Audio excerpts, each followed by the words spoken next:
The smell was sterile. Too sterile. Anna's eyelids fluttered, but they felt glued shut. Her breath was shallow. Where was she? A hospital? No. There was velvet, tightness, silence. Then voices, faint, muffled. A man's, calm and steady. It's finally done. The money's ours now. Another voice giggled.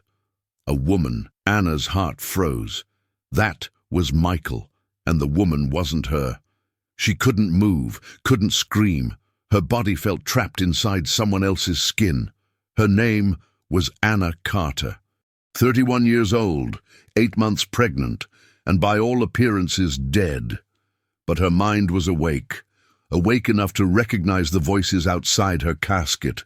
Michael Hayes, her husband, the man who once kissed her stomach and whispered promises of forever, was planning her burial with another woman. "Nobody will question it," the woman said. "She had a complicated pregnancy, it's believable." And Michael just nodded, as if he wasn't burying the mother of his child alive. Anna's lungs screamed for air. Her heart pounded with fear and fury. How did she end up here? What had she missed? How could someone who once held her so gently now try to erase her completely?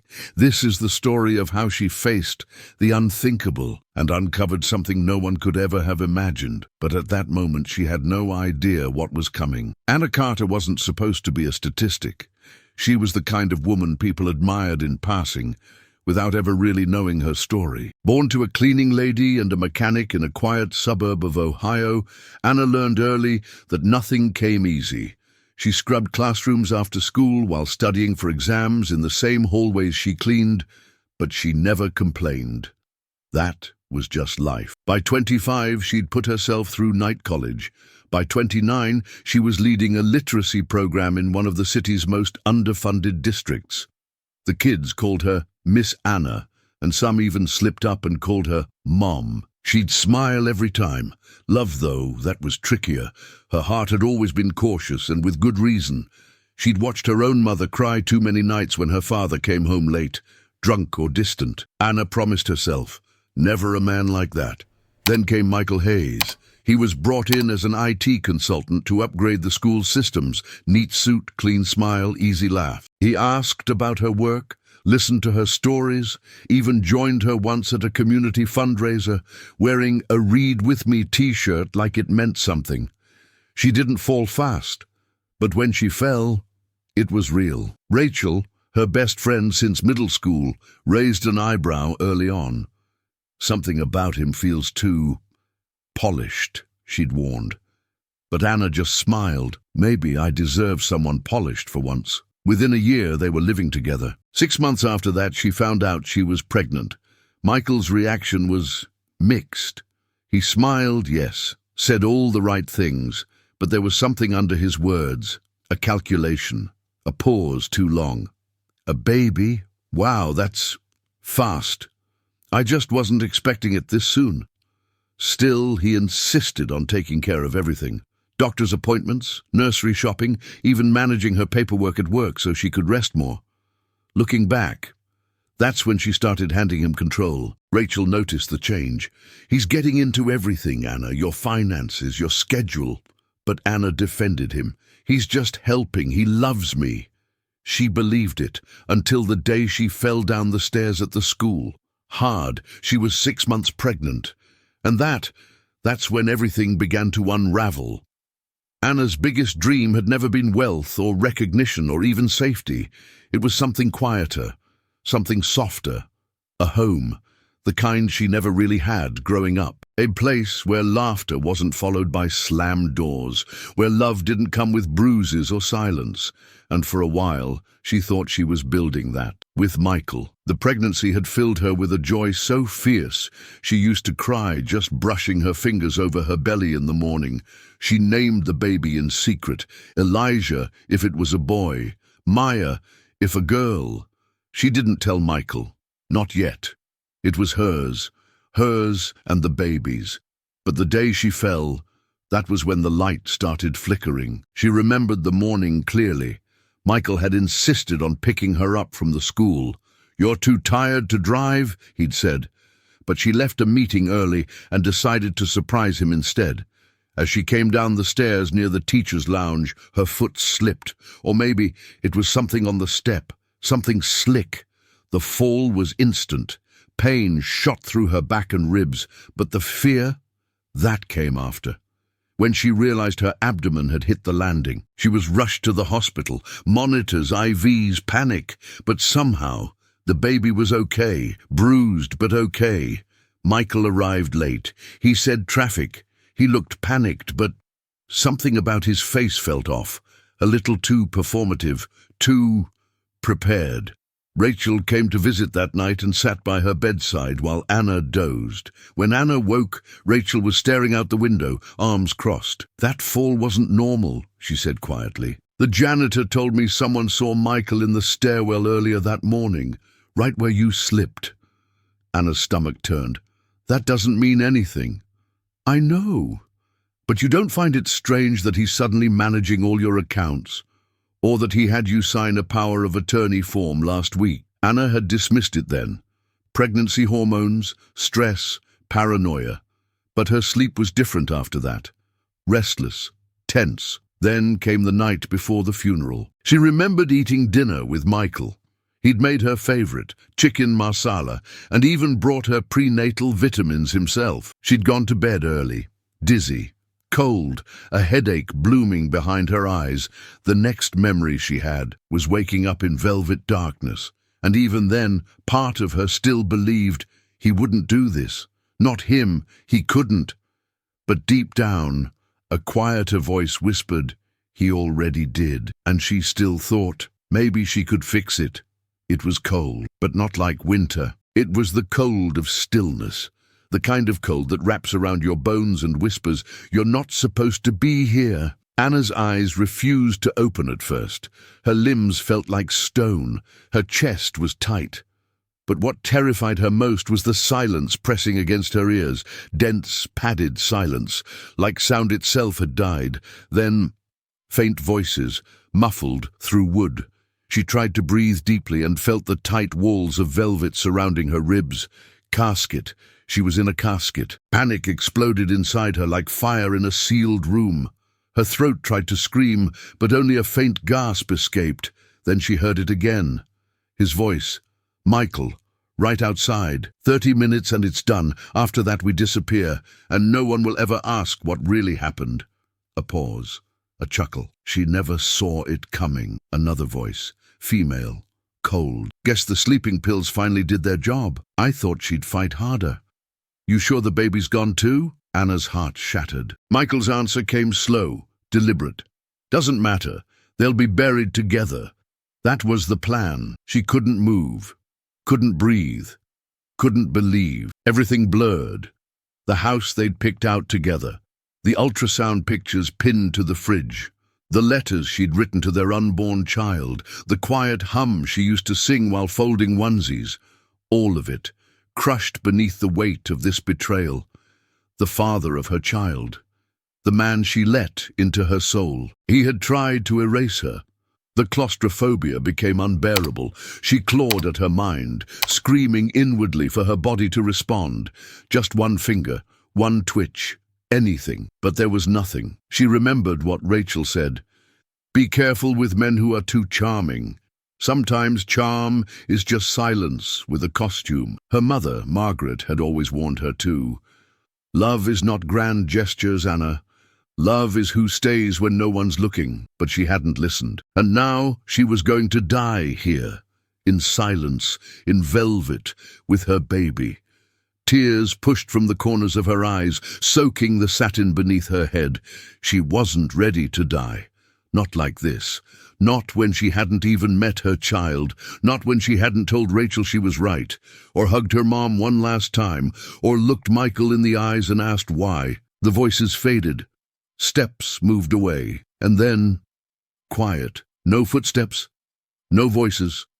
No rescue. This was it. This was death. She thought of the baby again, Elijah, or maybe Maya. She would never know. Then something inside her shifted, a flutter, a movement, low in her belly, her child, alive, still fighting. A sob tore through her. He was still there, and if he hadn't given up, she wouldn't either. And you? Have you ever felt like you were buried by someone who was supposed to protect you? If this part of the story hit you deep, tell me in the comments. Sometimes your pain, shared, can be the thing that saves someone else. Something cracked, not outside the casket, inside her. Anna clung to the feeling of that tiny movement. Her baby was alive. Somehow, even after poison, even after betrayal, even after being pronounced dead, her child was still there, and that meant she couldn't give up. She started with a thought. Move your hand. Nothing. Try your finger. Still nothing. She concentrated everything on her right pinky. It was the smallest, the lightest, maybe the most willing. Seconds passed, then minutes. Then something. A twitch. Faint. But there. She felt it. She cried silently. Not out of pain, but because hope had entered the room. Anna remembered what her mother once told her years ago when Anna almost gave up college after failing an exam. When you think it's over, whisper your name to the dark. That's how God finds you. So she did. Inside her mind, she whispered it. Anna Carter. I'm here. I'm not done. The weight on her chest didn't lift. The darkness didn't part. But something shifted. She wasn't planning to die anymore. She was planning to fight. She focused on her breath. Slow, shallow, then the muscles in her throat. Could she make a sound? Even one? She tried to hum, failed. Tried again. A soft vibration left her lips. That's it, she thought. That's how it starts. She wasn't a corpse. She was a mother, a survivor. And somewhere above, in a room full of people who believed she was gone, she knew at least one person would be listening. Someone had to be. A janitor, a mourner, a child, anyone. Because she wouldn't die in silence. Not for a man like Michael. Not like this.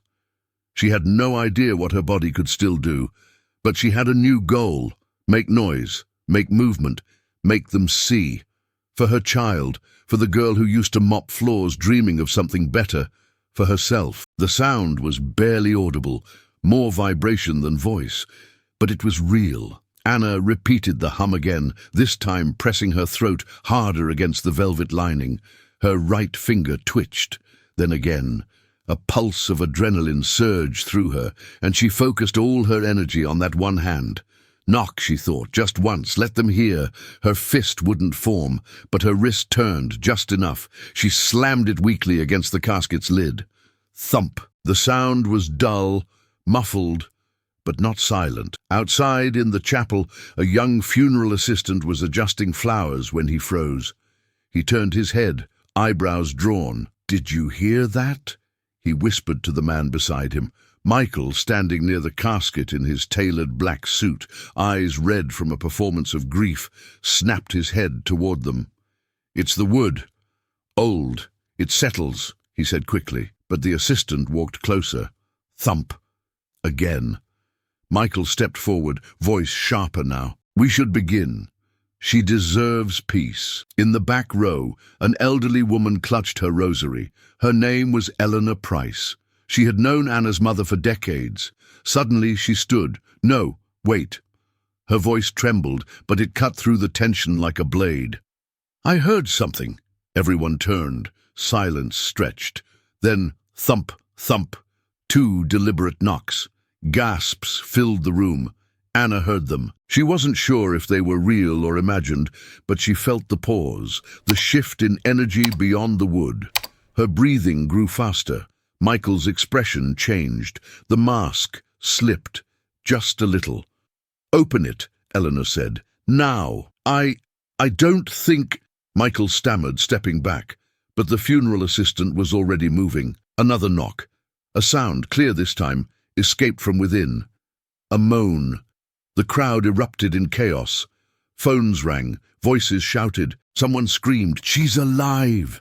Inside the casket, Anna's eyes fluttered open for the first time. Blurry light poured in as the lid creaked. Faces surrounded her, pale, stunned. She gasped, her voice hoarse, and rasped the first words her lungs could form. "He tried to kill me," and everything shattered. The room turned electric. Gasps, cries, screams. Anna's mother, Margaret, pushed through the crowd, weeping uncontrollably. My baby's alive," she sobbed, clutching Anna's arm as if afraid she'd vanish again. Paramedics arrived within minutes, called by someone in the chaos. As they placed Anna on a stretcher, gently examining her, she felt her body start to give out. The adrenaline was fading, her limbs trembled, her breath caught. But her eyes found Michael. He was frozen at the back of the chapel, face pale, hands shaking. Next to him, Lydia, her eyes wide, lips pressed tight like she was trying to disappear. Anna's voice cracked. "That's them," she rasped. "They planned this. They poisoned me." Every head turned. Phones were lifted. Someone was already live streaming. Michael took a step back. No, she's confused," he shouted. "She's been through trauma. She doesn't know what she's saying." But it was too late. People moved to block the exits. Someone called out, "Police are on the way!" Anna's grip tightened on a paramedic's arm. "My baby," she whispered. "I can't feel him move." The medic's face changed instantly. "We need to go. Now." In the ambulance, the lights flashing across her skin, Anna stared at the ceiling, trying to keep her mind clear, but doubt crept in, sharp and cruel. What if I'm too late? What if he didn't survive it? Her hands moved to her stomach, trembling. "Please," she whispered over and over, "please be okay." The paramedic pressed the Doppler to her belly. No sound. The medic's jaw clenched. "We'll do a full scan at the hospital," she said carefully. "Stay with me, Anna. Talk to me. How far along are you?" 35 weeks, Anna murmured. "Almost there. I was almost there." When they arrived, doctors rushed her through triage. Bright lights, fast voices, machines, IVs, everything blurred. Margaret and Rachel, who had raced to the hospital, were finally let in. Rachel gripped her hand. "We're not losing him. Not after everything." Anna's eyes filled with tears. I can't lose him now, Rachel. Not after coming back." But deep inside, a shadow crept in. What if this was her punishment? For trusting too easily, for loving blindly? Then she felt it, the tiniest kick. And she knew this fight wasn't over. The hospital room buzzed with urgency. Doctors and nurses swarmed around Anna, calling out numbers, checking monitors, preparing for emergency surgery. She lay motionless on the stretcher, her gown soaked with sweat, her face pale, her breath ragged. And then the room stilled. A doctor placed a portable ultrasound on her belly. Everyone leaned in. Anna held her breath. At first, nothing. Just static, white noise. Then a faint, flickering rhythm. Badum, badum, badum. Weak. But there. A sound so fragile it barely existed. Anna sobbed, covering her mouth. "He's alive. Oh God, he's alive." The lead doctor nodded. "He's in distress. We need to move now." The lights above her blurred as they rushed her down the corridor. Her mind spun. This couldn't be real. This couldn't be happening. But it was. And she was still here, still fighting. The operating room was a whirlwind. Masks, scalpels, gloves snapping on. Anna felt the cold sting of anesthesia in her spine. The room began to dim at the edges. A nurse whispered, "You're doing great, just a little longer." And then, time fractured. Voices echoed like underwater sound. Her ears rang, her chest felt hollow, a pressure, a pull, and silence. "Where's the cry? Why isn't he crying?" Anna blinked rapidly, her head too heavy to turn. The doctor at the table didn't speak. The nurse's face tightened. 2 pediatric specialists hovered over a small table across the room. One of them was pumping a tiny chest with 2 fingers. "No heartbeat," she heard. "Start compressions. Epinephrine now." Anna's world collapsed. Not after all this. Not after the casket. Not after I came back. Rachel's voice echoed in her mind. "He's a fighter. He got that from you." She wanted to scream, to rise off the table, to take her son in her arms and breathe her life into him. But she couldn't move. She couldn't even cry anymore. Then a cough, a sputter, and a sound that shattered the air. A cry, sharp, piercing, angry, alive. The doctors froze for half a beat, then burst into motion. "He's breathing." Spontaneous respiration. "Let's get him to NICU now." Anna didn't hear the rest. Her body went limp with relief. Her tears fell silently. Her soul, wrecked, trembling, released the breath it had been holding for days. Her son was here, alive, against every plan, every poison, every calculation. He lived. A nurse leaned close, whispering through her mask, "Do you have a name?" Anna smiled through tears, voice raw but sure. "Elijah. His name is Elijah." And in that moment, everything came full circle. She had been buried, silenced, betrayed. But now, she had risen, and so had he. 3 weeks later, Anna stood at the window of the NICU, watching Elijah sleep inside his incubator. Tubes and monitors still surrounded him, but his color had returned. His little chest rose and fell with steady rhythm. He was healing, and so was she. Michael Hayes had been arrested the same night Elijah was born. The recordings from the funeral, the forensic toxicology report, and Lydia's sudden attempt to flee the state, all of it built a case so strong, even his expensive lawyers couldn't break it. Anna never saw him again. She didn't need to. She had learned that monsters don't always wear masks. Sometimes they wear wedding rings. They call you love. They hold your hand while plotting your end. But she'd also learned something more powerful. She wasn't the same woman who fell in love with Michael. That woman wanted to be loved. The woman who rose from her own coffin. She wanted to live, fully, freely, loudly, and she would never, ever stay quiet again. A month later, she left the apartment she once shared with Michael, moved back in with her parents for a while.